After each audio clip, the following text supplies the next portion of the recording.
Kenalkan, ni adalah Eufy Robot Vacuum Omni E25. Omni tu, ni lah stesen dia. Ni yang dipanggil Omni. Basically macam made untuk robot vacuum ni lah. Dan dekat sini ada tempat simpan air bersih dan juga tempat simpan air kotor. So kat sini korang boleh tarik tau. Dia macam ada pemegang. Macam tu. Nampak? Siap ada pembuka lagi. So tinggal boleh isi je lah air bersih. Dan dekat sini korang hati-hati sikit sebab dia ada pemegang kat belakang, pembuka kat belakang. So pemegang dia macam ni je.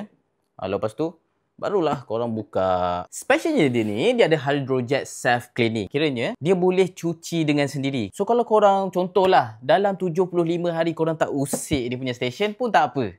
Tak ada masalah. Dan dia punya sedutan tu boleh tahan kuat 20,000 Pascal. Bukan Pascal yang tentera tu. Ni Pascal untuk dia punya bacaan sedutan tu. Yang korang tengok sekarang ni, robot vacuum pandai dia elak obstacle ataupun halangan dekat depan dia ni. Tiang lighting, semua setiap sudut tu dia tahu.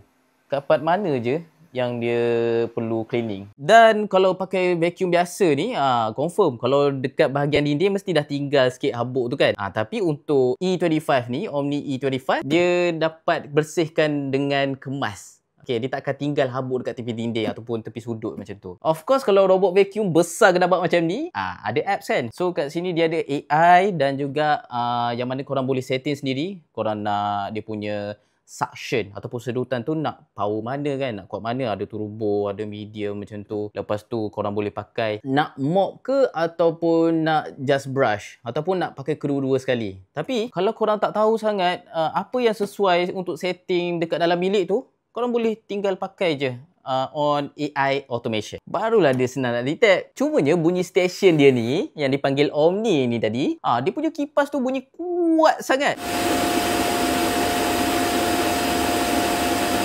Macam korang lah kan. Korang sanggup ke invest satu benda robot vacuum ni dekat rumah ataupun korang rajin je nak menyapu, nak menyuci sendiri? Cik komen kat bawah.